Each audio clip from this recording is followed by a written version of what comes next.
ईश्वरा सर्वांना चांगली बुद्धी दे, आरोग्य दे, सर्वांना सुखात आनंदात ऐश्वर्यात दे, सर्वांचं बरं कर, कल्याण कर, रक्षण कर, आणि तुझे गोड नाम मुखात अखंड राहू दे. सद्गुरुनाथ महाराज की. सद्गुरु पैमावली मातोश्री माई यांना प्रथम कृतज्ञपूर्वक वंदन. आणि आपण सर्व सद्भक्त सत्शोधक आपणा सर्वांना आदरपूर्वक नमस्कार. पारमार्थिक ज्ञान आणि प्रापंचिक ज्ञान अशी ज्ञानाची दोन विभाग आपण करत असतो. व्यावहारिक ज्ञान म्हटल्यानंतर वैयक्तिक पातळीपासून ती सुरुवात होते की व्यावहारिक ज्ञान म्हटल्यानंतर ती प्रत्येक व्यक्तीच्या संबंधातून पसरत असते. आणि अध्यात्म ज्ञान म्हटल्यानंतर ती व्यक्तिगत न राहता ती समष्टीसाठी असते, म्हणजे सर्वव्यापी असते. आणि म्हणून दोन्ही ज्ञानामध्ये फरक आहे. फरक एवढ्यासाठी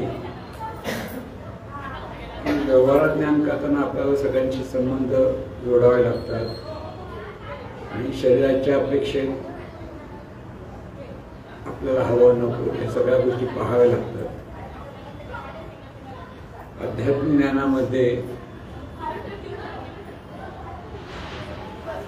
सर्वत्र ईश्वरच आहे की सर्वत्र ही परमेश्वरी शक्तीच आहे या भावातून सर्वांप्रती आपला भलेपणाचा संबंध येत असतो.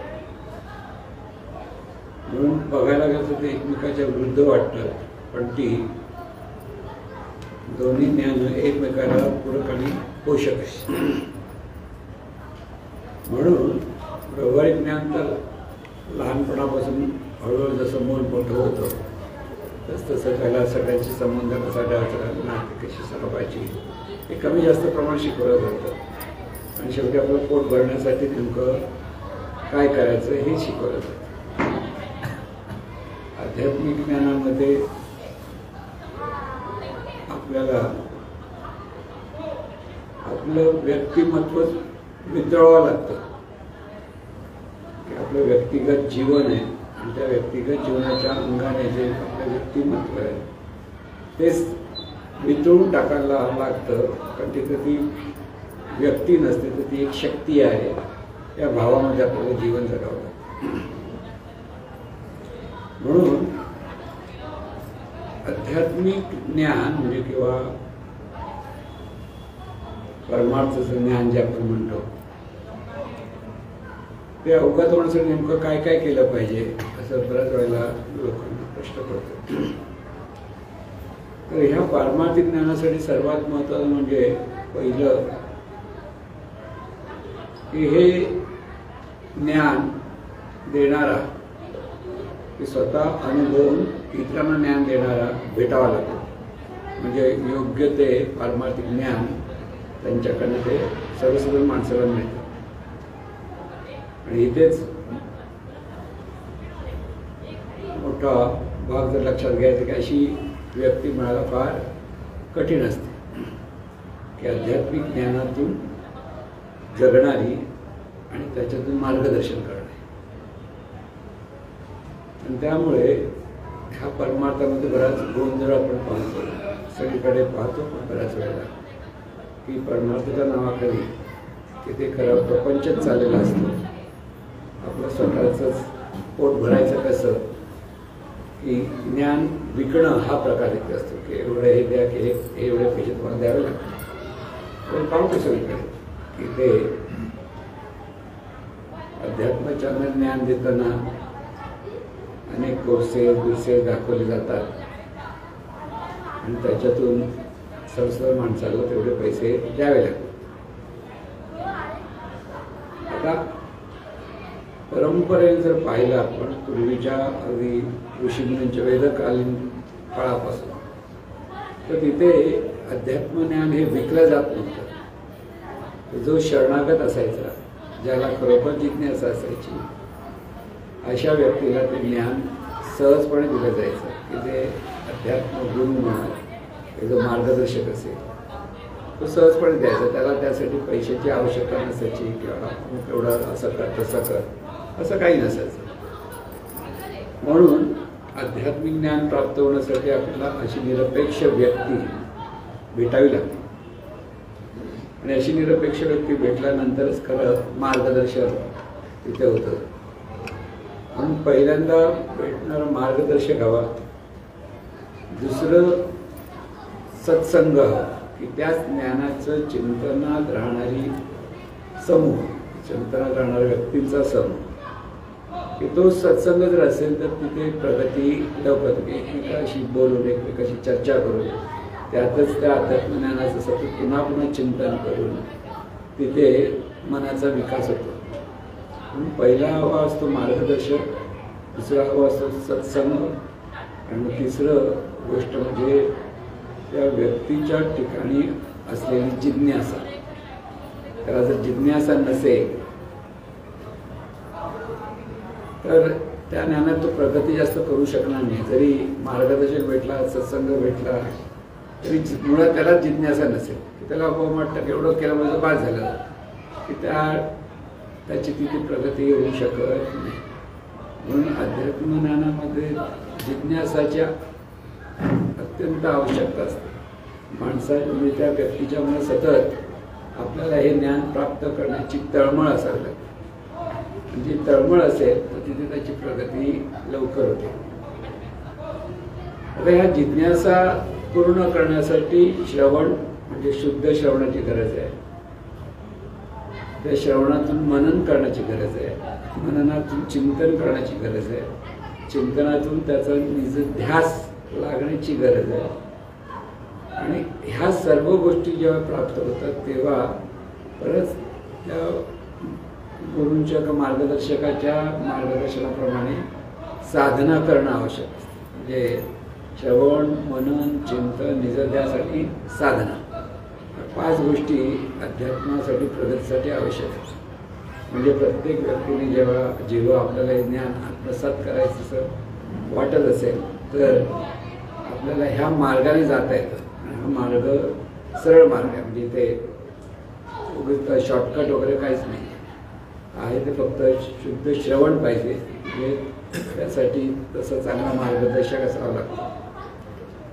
इथे मार्गदर्शक म्हटल्यानंतर ज्या मार्गदर्शकाच्या छत्राखाली आपण ज्ञान घेत असतो त्या एकाची कास धरणं अधिक उत्तम असतं. तो ज्या मार्गाने नेतो त्या मार्गाने साधकाने जात राहायचं असतं. पण तो मार्ग तसा नवखा असतो. नेहमीचाच व्यावहारिक ज्ञानासारखा मार्ग नसतो की कोणी सांगावं त्याप्रमाणे जावं. तिथे तसा मार्गदर्शक असेल त्याप्रमाणे.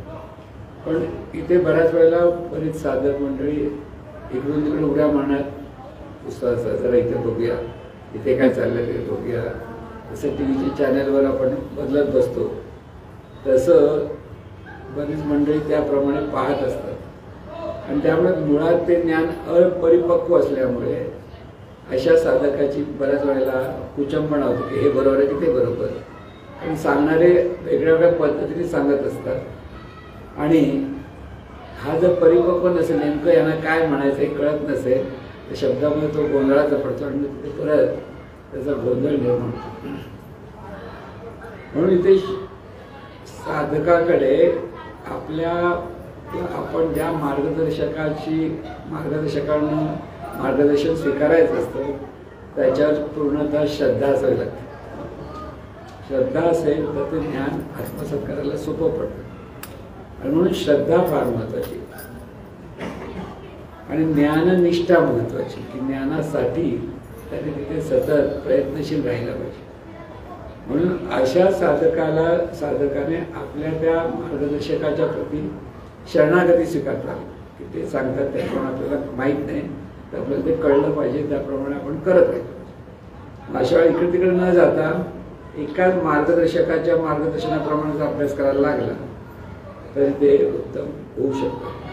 आणि व्यक्ती इतक्या प्रकृती मार्गदर्शक जरी पूर्ण ज्ञानी किती आहेत किती अज्ञानी किती हे पुढे तोंडाकडे करून कळत पण नाही. कोणतरी मोठा वेगळ्या वेगळ्या वेशभूषा करून आला, वेशभूषेच्या खाली आपण बऱ्याच वेळेला हे होतो प्रभावात जातो आणि आपला टाळा पूर्ण खूप ज्ञानी, कारण आपल्याकडे ज्ञान नसतं. त्यामुळे असे मोठमोठ्या प्रभावाखाली लोक जातात आणि तिथे पण फसतात. म्हणून जिथे मार्गदर्शक आहे तो मार्गदर्शकाला निवडण्याची ओळख कशी, एकच महत्वाचे आहे, एक तो निरपेक्षपणे ज्ञान देणं.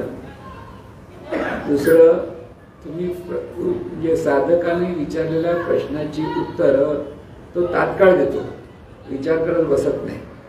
जो ज्ञानी असेल तो, ज्ञानी नसेल तो सांगतो थांबा जरा बघूया आपण परत विचार करूया असं म्हणतात ना बरंच वेळा. तसं नाही, तो तात्काळ उत्तर देता आलं पाहिजे. पण तात्काळ त्या व्यक्ती तेवढं ज्ञान परिपक्व असलं पाहिजे. तिसरी गोष्ट म्हणजे तो मार्गदर्शक तुमच्याकडनं कसलीही प्रलोभन देऊन पैसा कसा मिळवण्याच्या गोष्टी करणार नसेल तर तो बरोबर. जर तो असं केलं पाहिजे तसं केलं पाहिजे पैसे कसे काढायचे अशी आयडिया करत असेल तर अशा मार्गदर्शकापासून जरा लांब राहिलेलं बरं, म्हणजे फसण्याची आवश्यकता असते. म्हणून ज्ञान महत्वाचं आहे, ज्ञान निरपेक्ष देणं महत्वाचं आहे आणि मार्गदर्शक निरपेक्ष असणं महत्वाचं. असा असेल तर तो मार्गदर्शक आहे तो योग्य आहे हे आपल्या लक्षात येतं. म्हणून एकदा मार्गदर्शक निवडला म्हणजे कळलं बाबा यांच्याकडनं आपल्याला ते निरपेक्ष आहे, त्यांच्याकडनं ज्ञान मिळत आहे, मग तिथे शरणागती असते. तिथे ते जे म्हणतात त्याप्रमाणे साधकाने ते करत राहणार.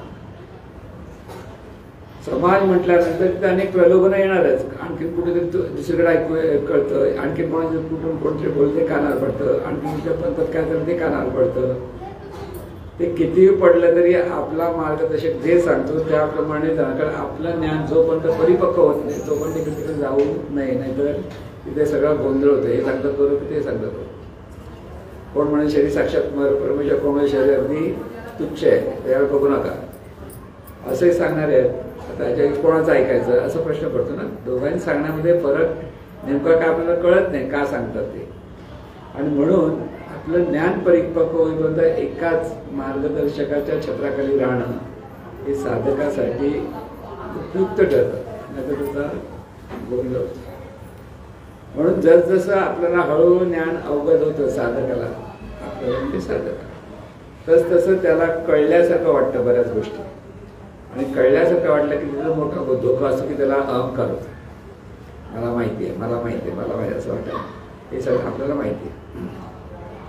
तर माहिती असेल शब्दाने तरी ते अजून आपल्याकडे परिपक्व व्हायचे असेल तर त्याने तिथे ते ज्ञान घेत राहणं, शरणागत होऊन घेत राहिलं पाहिजे. त्याच्यावरती चर्चा करायला काही हरकत नसते. आपसात किंवा जे मार्गदर्शक त्यांच्याबरोबर चर्चा जशी जशी आपण करायला लागू तसं आपली प्रगती होते हे साधकाच्या लक्षात येईल. चर्चा होणं महत्वाचं आहे. जसं चांगलं संगत असेल तर त्या सत्संगामध्ये चर्चा करणं हे सुद्धा पारमार्थिक ज्ञानासाठी उपयुक्त ठरतं.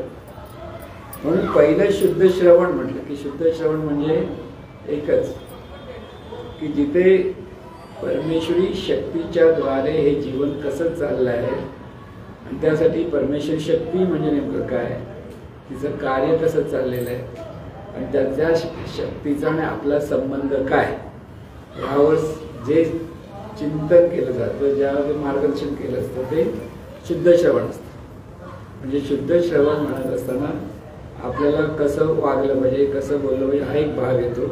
आणि त्यासाठी आपल्या ठिकाणी अहंकार दूर होण्यासाठी आपण नेमकं काय केलं पाहिजे एक आणखी दोन भागामध्ये आपल्याला हे शुद्ध श्रवण प्राप्त झालं पाहिजे. म्हणून शुद्ध श्रवण करताना पहिलं परमेश्वरच कळला पाहिजे. नेमकं परमेश्वर शब्दाने कळणं, कारण आपण ते चिंतन करत असतो, आपण सर्वसाधारण माणसं, त्या तो परमेश्वर आणि प्रत्यक्ष असलेला परमेश्वराच्या जमीन अस्मानाचा फरक आपण लक्षात येतो.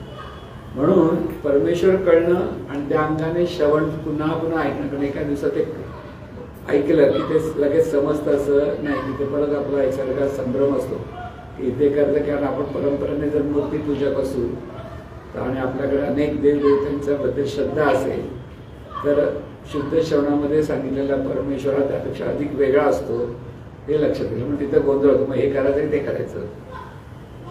इथे पुन्हा पुन्हा श्रवण केलं म्हणजे पुन्हा पुन्हा त्या मार्गदर्शकाने सांगितलेल्या गोष्टीचं मनन केलं. मनन कसं केलं की परमेश्वर म्हटल्यानंतर ते अनंत स्वरूप आहे ही पहिली ओळख सांगितलं.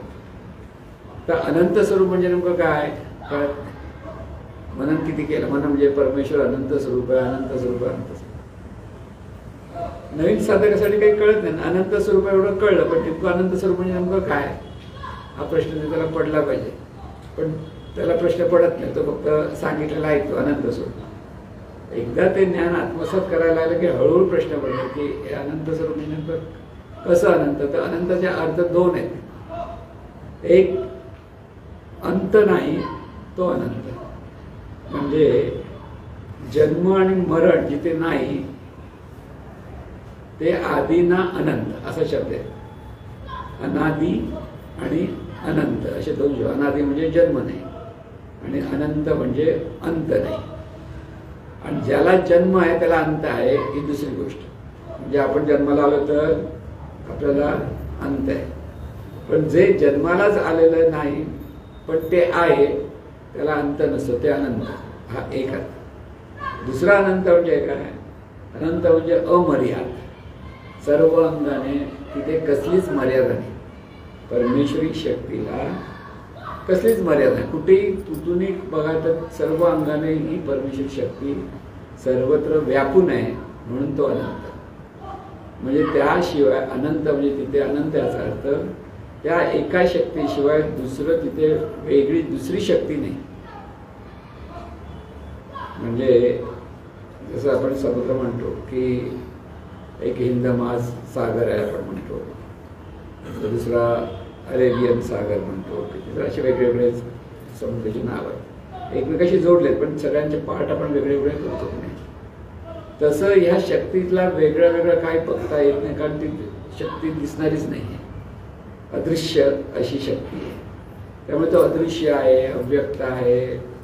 हे जे वर्णन केले की ते आपल्याला लक्षात नेमकं काय आहे हे नाही म्हणजे.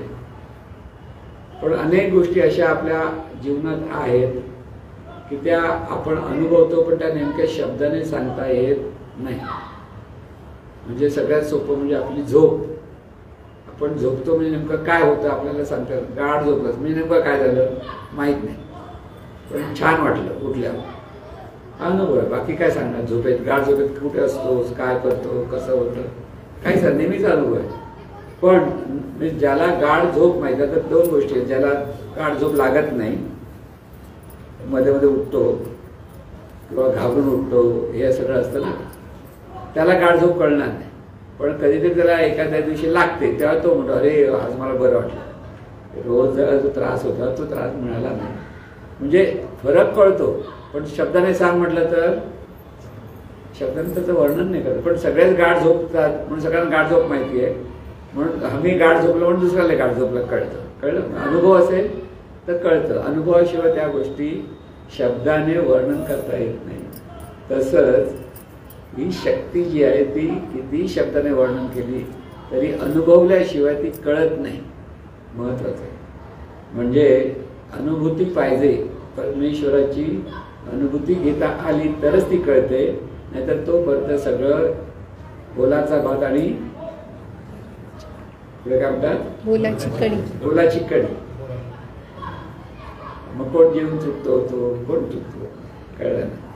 आणि म्हणून परमेश्वर हा विषय कळण्यासाठी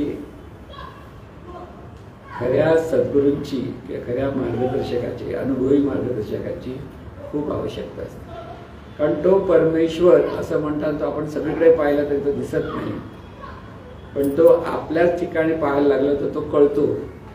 आता अनुभवायचं कसं ते सर्वत्र पाहिला की वर्णन करून सांगता येतं, सर्वांना व्यापून आहे. की परत असंही सांगितलं जातं की परमेश्वर म्हणजे आकाश नाही, परमेश्वर म्हणजे वायुतत्व नाही, परमेश्वर तेज, सगळं नाही नाही नाही नाही सांगितलं. तर मग नेमकं काय? सच्चिदानंद रूपा शिवोम शिव. म्हणजे आता इथे काय कळलं? काय नाही हे कळलं, पण काय आहे ते कळत नाही. कळलं म्हणजे परमेश्वराचं वर्णन जर करायचं असेल तर तो अरूप आहे, म्हणजे त्याला रूपच नाहीये.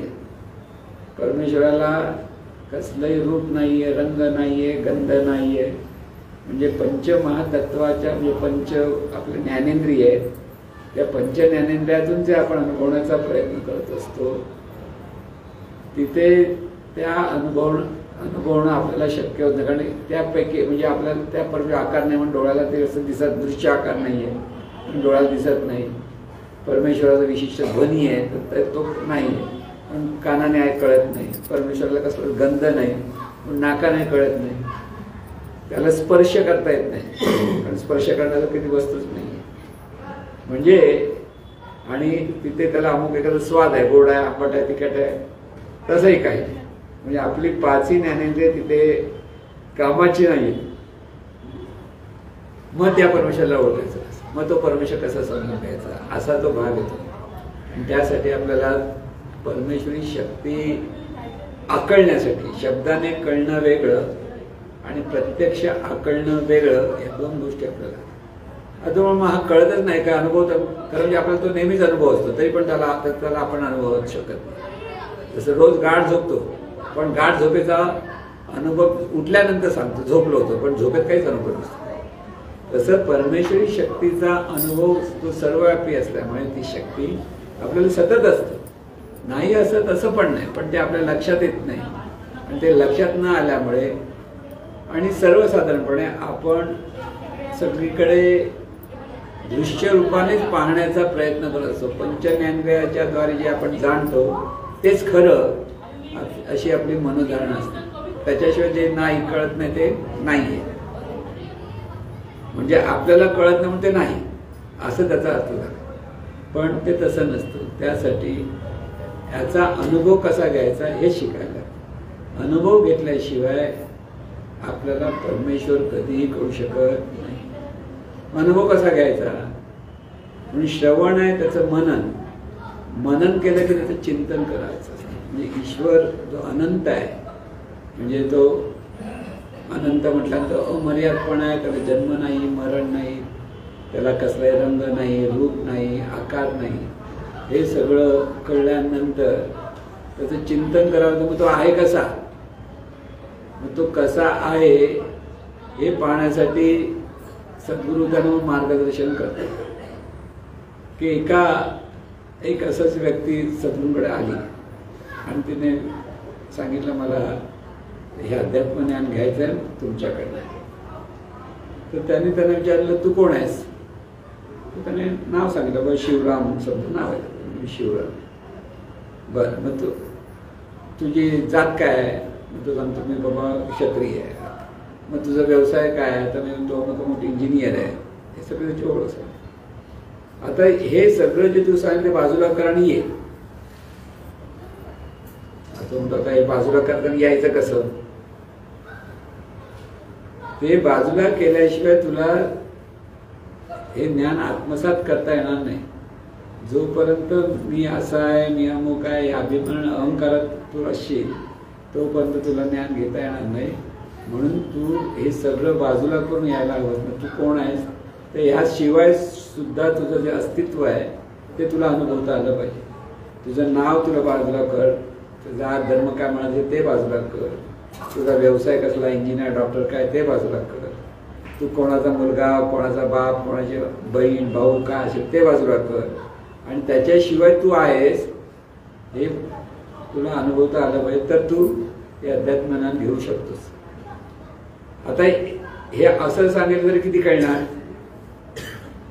असं सांगितलं की बाजूला कोणी तर कसं कळणार? मग त्याने काय केलं पाहिजे? त्याने म्हटलं की तुम्ही जे सांगाल त्याप्रमाणे करतो म्हणून लोटांमध्ये घालायचं, बाकी काही नाही घालायचं. काय करणार?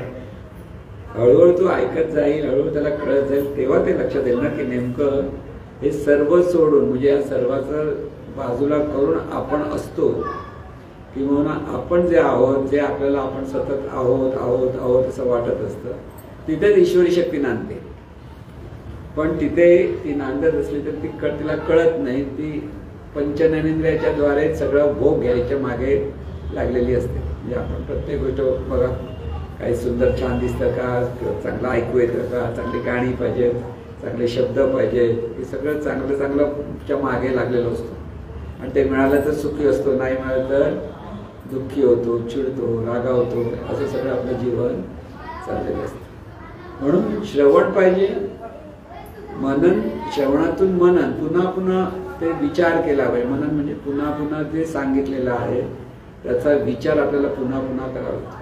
तो विचार करताना आपल्याला चिंतनाकडे वळावं लागतं. म्हणजे नेमकं ते सांगण्याचा बोध मला कसा होईल.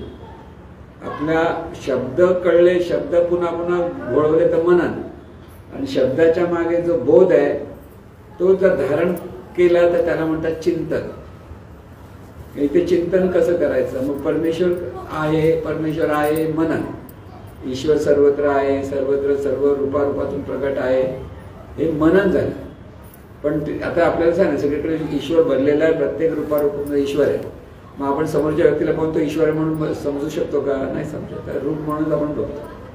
ते त्याला किती सांगली समोरची व्यक्ती ईश्वरी शक्तीच आहे, आपल्याला ते पटत नाही.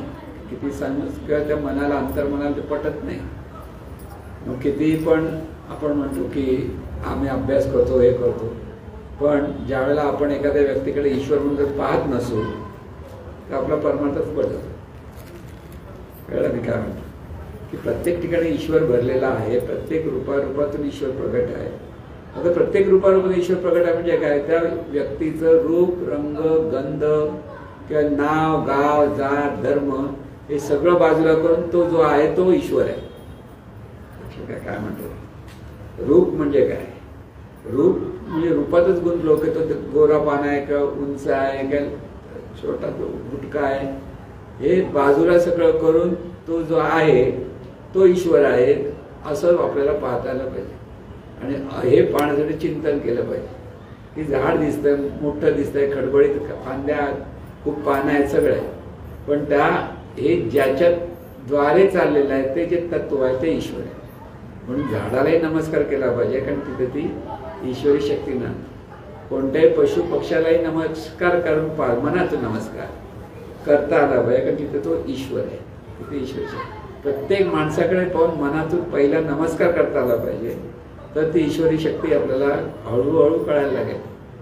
म्हणजे इथे चिंतन आलं आणि त्या चिंतनातून क्रिया सुरू होते. आपल्याला प्रत्येक वेळेला ते जमतं असं नाही, काही वेळेला आपल्याला जमतं.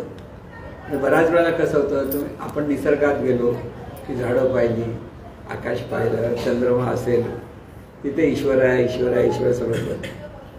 लांबून लांबून लांबून कोणा चेहरे दिसत अशी माणसं बघतात ते ईश्वर ईश्वर आहे म्हणतो. पण ते चेहरे जसे जवळजवळ यायला लागले की एखादा चेहरा आवडतो, एखादा चेहरा आवडत नाही, असं होतं ना. पण एखादा ओळखीचा माणूस भेटला आणि त्या ओळखीच्या माणसाबद्दल आपल्या मनात आधीच काहीतरी धारणा असते, चांगली वाईट, आणि त्याच्यातून आपण पाहतो त्यावेळेला ईश्वर वगैरे सगळं बाजूला होतं, आणि जो हसायचा आहे आणि तो हात असाच आहे, या भावातून आपण सगळं पाहत असतो. मग इथे आपलं चिंतन फुकट गेलं. परत मग चिंतनात असतं की पहिल्यांदा ती ईश्वरी शक्ती आहे, मग त्या शक्तीला काय नाव गाव शकत, ती व्यक्ती, आता ती शक्ती व्यक्ती झाली. ती व्यक्ती म्हणून काय करते त्यात आपल्याला अडकायचं नाही, सावध राहा, पण त्याच्यात न अडकता पुन्हा परत प्रयत्न करायचा की आहे ती ईश्वरी शक्ती. म्हणून प्रत्येक त्या त्या ओळखीच्या माणसाला, म्हणून घरातून परमार्थ सुरू केला पाहिजे, कुटुंबातून. आपल्याच घरामध्ये एकमेकाकडे पाहताना ती ईश्वरी शक्तीच आहे हे पाहता येणं फार महत्त्वाचं. इथे पण दोघंही शब्द अभ्यास करायचे, घरातले चौघा अभ्यास करत असतील तर ते एकमेकाकडे ईश्वर म्हणून पाहू शकत नाही, कारण ते ओळखतात अरे तू अमुक आहे, हा अमुक आहे. कारण व्यक्ती म्हणून ती इतकी ओळख घट्ट झालेली असते, आणि त्या व्यक्तीचा स्वभाव काही आपल्याला आवडतो, कोणता स्वभाव आवडत नाही, त्याच्यावर आपण त्यांना फटकारतो किंवा दाबून ठेवतो ना. ज्याच्या हातात सत्ता तो दाबायचा प्रयत्न होतो, काय बोलू नको, शाणा नको, चल गपचूप, असं होतं ना. तो ईश्वर आहे म्हणून पाहायलाच बघत नाही आपण तिथे. आता हा अभ्यास करा महत्वाचा आहे की व्यक्ती म्हणून ती व्यक्ती कशी वागत असेल तरी मुळात ती ईश्वरी शक्ती आहे हे चिंतन झालं. म्हणजे प्रत्येक व्यक्तीकडे पाहताना आपल्याला तो ध्यास लागला पाहिजे की इथे ईश्वरी शक्ती आहे, इथे ईश्वरी शक्ती आहे, इथे ईश्वरी शक्ती, सगळीकडे पाहता आलं पाहिजे. तेव्हा तो परमार्थ सुरू होतो. कारण त्या ईश्वरत्वातून जेव्हा आपण सगळ्यांशी संबंध जोडायला लागतो त्यावेळेला आपल्याकडनं हे परमार्थ सुरू झाला आहे. म्हणून अगदी जवळची माणसं आहेत ज्यांना ज्यांना आपण चांगले ओळखतो त्या प्रत्येकाचं रूप डोळ्यासमोर पाहायचं आणि तो ईश्वरावर नमस्कार करायचा. तो लहान असो मोठा असो कसाही असो, तो कसा वागतो ते त्याचं व्यक्तित्व आहे, पण मुळात तिथे ईश्वरत्व आहे. दोन गोष्टीचा फरक आपल्याला लक्षात कळला पाहिजे. जो सत्साधक असतो तो सतत ईश्वरत्व पाहतो आणि जो सत्साधक नसतो तो व्यक्तित्व पाहतो. आपण सर्वसाधारण माणसं काय पाहतो? व्यक्तित्व. म्हणजे हा तो गोरा आहे, बुटका आहे, रूपाच्या अपेक्षेत, वागणीच्या अपेक्षेत तिथे आपण पाहतो की हा खूप हुशार करतो, सगळीकडे पुढे पुढे करतो असं आपण म्हणतो ना. बऱ्याच वेळेला काही माणसं पुढे पुढे करतात तेव्हा आपण पुढे पुढे पुढे करेल, काय करेल ते त्याचं व्यक्तित्व आहे, पण मुळात तिथे ईश्वरत्व आहे. हे चिंतन पाहिजे. ते चिंतन करायला लागलो आपण तर त्याच्यातून आपण प्रत्येकाकडे तसं पाहायला लागतो की तो ध्यास लागतो की सगळीकडे ही ईश्वरी शक्तीच नांदते. म्हणून जे अनंत स्वरूप आहे ते प्रत्येक रूपातून प्रगट आहे. हा जो सिद्धांत परमार्थामध्ये सांगितला जातो त्याचं सतत आपल्याला चिंतन केलं पाहिजे. चिंतन केल्याशिवाय व्यक्तीच्या ठिकाणी ईश्वर पाहता येणार नाही. चिंतन पाहिजे की सगळीकडे ईश्वरत्वच आहे, सगळीकडे ईश्वरी शक्तीच आहे. ती व्यक्ती चांगली वागत असेल किंवा वाईटही वागत असेल त्याच्या कर्माशी किंवा त्याच्या वागण्याकडे तुमचं लक्ष असता कामा नये. आपलं सगळं लक्ष पहिलं तिथे प्रत्येक ठिकाणी ती व्यक्ती म्हणजे ईश्वरी शक्ती आहे हे पहिलं लक्षात ठेवलं. म्हणजे आपल्याला ईश्वर कळायला लागेल. ईश्वर कळण्यासाठी ह्या गोष्टी आपल्या कृतीमध्ये यायला लागतात आणि ही कृतीमध्ये येण्यासाठी आपल्याला खूप प्रयत्न करावा. आपण जेव्हा सगळीकडे ईश्वरच आहे पाहायला लागतो आणि स्वतःकडे सुद्धा ही ईश्वरी शक्ती म्हणून पाहायला लागतो तेव्हा आपलं व्यक्तिमत्व बाजूला व्हायला लागतं. मी अमुक असं जे आपण म्हणतो आपलं व्यक्तिमत्व आहे. व्यक्तित्व म्हणजे व्यक्तिमत्व. मी अमुक आहे, हे माझं नाव आहे, ही माझी जात आहे, हा धर्म आहे, ते सगळ्यांना मग आरक्षण पाहिजे नको पाहिजे सगळं आलं ना. इथे हे व्यक्तिमत्वातून सगळा गोंधळ आहे. आता येतील का तुम्ही जरा सगळे विचारा येत असतात ना, कोणते कुठच्या गावचे काय आहे का पुरावा कोण आहे. म्हणजे इथे व्यक्तिमत्वाचा अभ्यास जास्त असतो, ईश्वरत्वाचा अभ्यास आपल्याकडे नसतो. लक्षात ठेवायचं. परमार्थामध्ये ईश्वरत्वाचा अभ्यास, ईश्वरत्वाचं चिंतन, ईश्वरत्वाचं मनन आणि त्याचा निज ध्यास लागायला लागतो तेव्हा प्रत्येक व्यक्तीच्या ठिकाणी ईश्वरत्वच आहे ही दृढ भावना आपल्याकडे झाली पाहिजे. पहिला दृढभाव. जर दृढभाव झाला तर आपण कोणावरही हुशाऱ्या करायला जाणार नाही. तुम्ही जर म्हणजे कोणी साधन जेव्हा ईश्वरत्व पाहायला लागतो तो नम्र होतो. कारण समोर ईश्वरच आहे म्हटल्यानंतर आपल्याला काही बोलावंसं वाटणार नाही की काही त्याला उलट सुलट विचारावंसं वाटणार नाही. कारण ते स्मरणच माणसाला सद्गुणाकडे वळवतं. ईश्वरच आहे. आपण मी म्हणणाऱ्या ठिकाणी सुद्धा ईश्वर आहे आणि समोर जे दिसतं त्या प्रत्येकाच्या ठिकाणी ईश्वर आहे. हे जेव्हा सतत स्मरण किंवा सतत त्याचं चिंतन असेल तर सगळीकडे पाहताना नम्रतेने पाहायला लागेल की सर्वत्र ईश्वरत्वच आहे, ईश्वरी शक्तीच आहे. एकच अनंत स्वरूप शक्तीच सर्व रूपाने प्रगट आहे. हा जो बोध आहे अध्यात्माचं मूळ आहे खरं. की प्रत्येकाला म्हणून पाहायचं कसं हेच पहिलं कळलं पाहिजे. आपण डोळ्याने पाहणं जे आपलं चालू असतं ते ईश्वरत्वातून पाहता आलं पाहिजे. आपण भेदातून पाहतो, विचित्र धारणेतून पाहतो, भावनेतून पाहतो. अमुक एखादं नाव घ्या आणि ओळखीचे चौक असेल मग ते काय वर्णन करते, तो बघ असा वागतो, तो तसा बोलतो, त्याला थोडंसं कमी डोकं आहे ते चांगलं डोकं आहे, ह्या सगळं वर्णन असतं. पण तो ईश्वर आहे असं एकालाही मनात येत नाही. आठवतच नाही कोणाला की ती ईश्वरी शक्ती आहे पण तिचं वागणं वेगळं आहे. म्हणून पाहणं सुधारलं पाहिजे. पाहणं सुधारलं की आपोआप सगळं जीवन सुधारतं. आपलं पाहणं जेव्हा भेदातून असतं की हा आवडतं हे आवडत नाही, ह्या सगळ्या गोष्टी जेव्हा आपल्याला असतात तेव्हा आपलं जीवन त्या भेदाभेदामध्ये गुंतलेलं असतं. साधी गोष्ट आहे. आता आपण जर मालवणी माणूस असेल तर कसलं जेवण कधी होणार? कांदा खोबऱ्याचं वाटप पाहिजे ना. देशाकडचा माणूस असेल तर काय करणार? शेंगदाणा पाहिजे, बाकी काय सुका कधी थोडंसं नारळाचं वरून थोडंसं.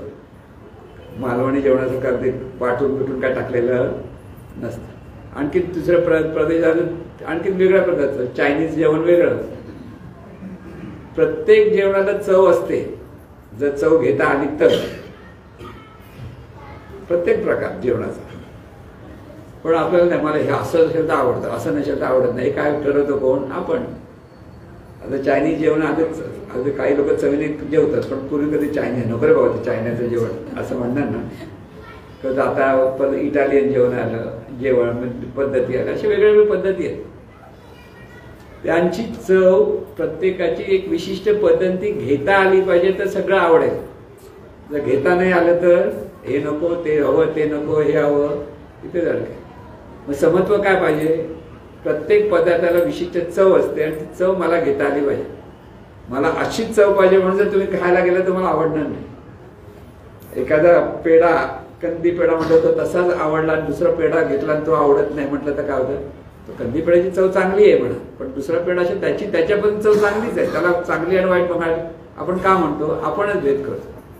तसं प्रत्येक व्यक्तीकडे पाहताना व्यक्तीचे गुण अवगुण असणार.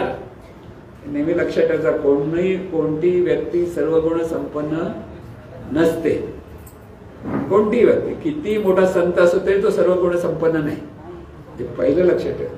पण संतांच्या मागून लागू नका. आपण सर्वजण माणसं पाहू, तिथे कोणच सर्व गुण संपन्न नाही. मग दुसऱ्याला नावं ठेवायचं आपल्याला अधिकार काय? हा प्रश्न आपल्याला पडला. दुसऱ्यांना आपण नाव कशाला ठेवली पाहिजे? त्यापेक्षा दुसऱ्याच्या चुका किंवा दुसऱ्याचे अवगुण जर कळले तर ते आपल्याकडे असता कामा नयेत, हे आपल्याला पाहता करायचे. आपल्याला तिकडे ऐकत अवगुण वाटलाय तर आपणही तसे वागतो का ते पाहता आलं पाहिजे. आणि तसं वागता कामा नये हे आपल्याला कळतं, ते आपण लक्षात घेत नाही. एक आता ऑफिसमध्ये असतात ना, ऑफिसमध्ये काय करतात, बॉसच्या बद्दल तक्रारी बऱ्याच लोकांच्या असतात. तर एक सुपरवायझर आपल्या बॉसची तक्रार करत होते. तिथून जरा बाजूला गेल्यानंतर सुपरवायझर हाताखालची माणसं तर सुपरवायझरची तक्रार करत होते.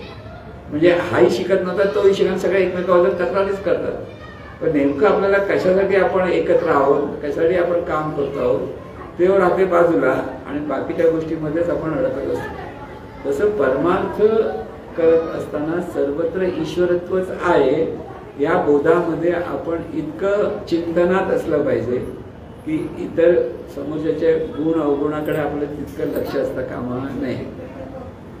पारमार्थिक सिद्धी प्राप्त करण्यासाठी म्हटलं की इथे आपल्या मनाचं शुद्धीकरण पुन्हा पुन्हा होण्यासाठी गुण अवगुणामध्ये न अडकता सर्वत्र ईश्वरत्वच आहे, त्या ईश्वरत्वाचा अभ्यास आपल्याला करत राहणं. म्हणून श्रवण पाहिजे, मनन पाहिजे, चिंतन पाहिजे आणि निजध्यास. हे चालता बोलता उठता बसता उघड्या डोळ्यांनी करण्याची साधना आहे. ही जी सगळी साधना आहे, श्रवण मनन चिंतन निजध्यास, इथे पारमार्थिक ज्ञान आत्मसात करण्यासाठी आपल्याला हे सतत करता आलं पाहिजे. हे जोपर्यंत आपण करणार नाही तोपर्यंत आपली व्यवहारात काम करत असताना आपली प्रगती होणार नाही.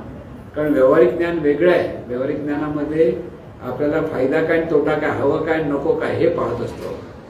पारमार्थिक ज्ञानामध्ये फक्त परमेश्वराशी एकरूप होण्याचा अभ्यास असतो.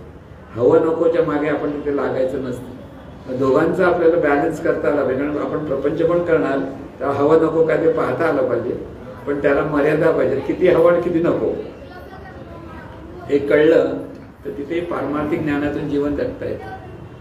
पण मलाच हवं आणि भरपूर हवं आणि हवं पण संपतच नसेल तर तिथे ते व्यावहारिक ज्ञानामध्येच तो बुडलेला असतो. मी सगळी माणसं आज व्यावहारिक ज्ञानामध्ये बुडलेली.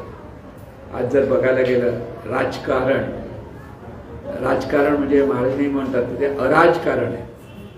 म्हणजे आपण राजकारण शब्द कसा वापरतो, तो महाराजकारणी आहे, म्हणजे उलट सुलट करणारा माणूस आहे असं त्याचा.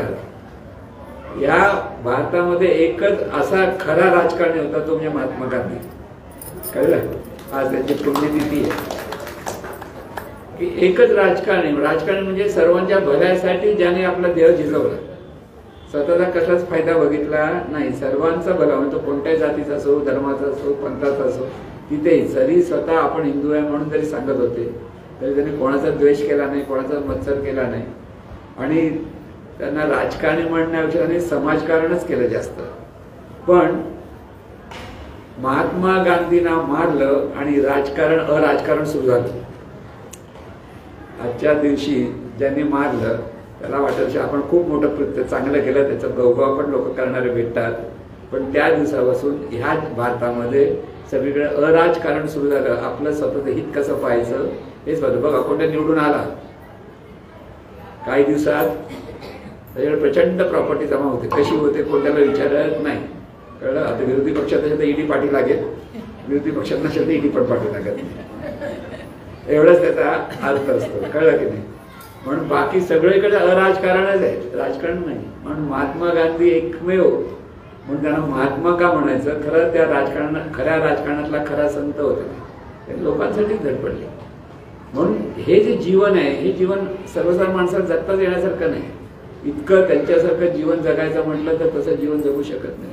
त्यांच्यासारखे जगणारे जास्त वेळ टिकू शकत नाही. विनोबा भावे होते, आणखी काही अशी मंडळी होती, त्यांच्या पण ते जगले नाही असं नाही.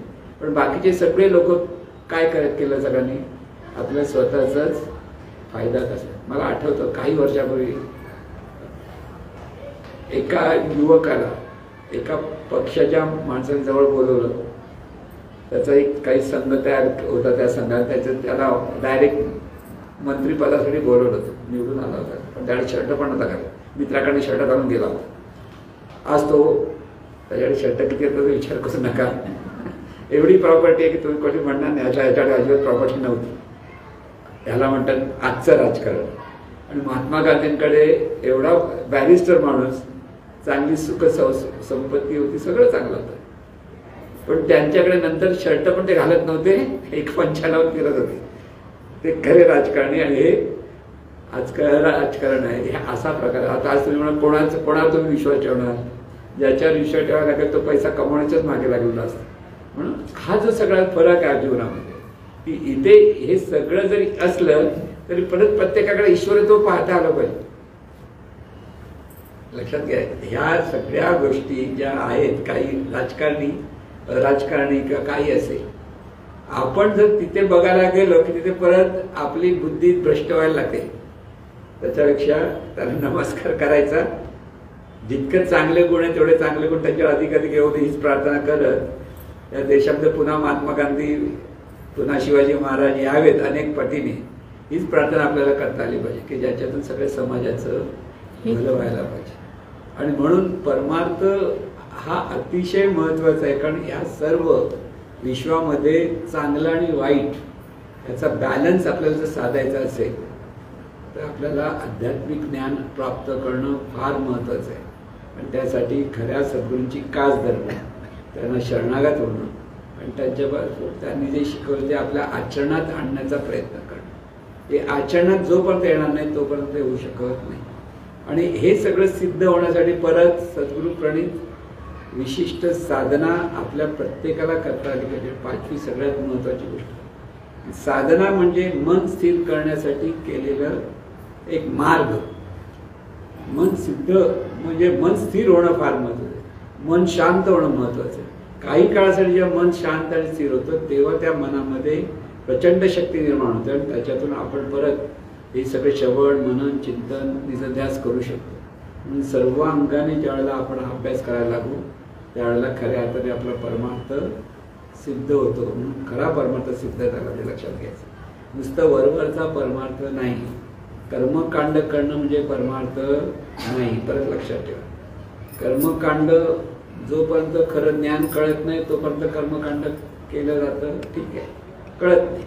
पण एकदा सद्गुरूंकडे आपण आलेलो आहोत, त्यांनी आपल्याला ते ज्ञान दिलंय, ते ज्ञान आपल्याला आचरणात येण्यासाठी कर्मकांड बाजूला करून कर्मकांडात न गुंता, ज्यांना करायचं ना करू दे, त्यांना काही शिकवायला पाहिजे गरज नाही, पण आपण तरी करता कामा नये. आणि ह्या खऱ्या ज्ञानाच्या अधिष्ठानावर आपण जीवन जगलं पाहिजे, ते जीवन जगता आलं पाहिजे. हे आपल्याला कळलं. पण खरं जीवन जगायचं असेल तर हे दोन्ही अध्यात्मज्ञान आणि पारमार्थिक प्रापंचिक ज्ञान दोन्ही गोष्टी आपल्याला आत्मसात करायची.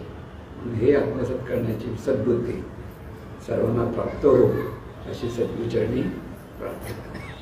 हे ईश्वरा सर्वांना चांगली बुद्धी दे, आरोग्य दे, सर्वांना सुखात आनंदात ऐश्वर्यात ठेव, सर्वांचं भलं कर, कल्याण कर, रक्षण कर आणि तुझे गोड नाम मुखात खंड राहू दे.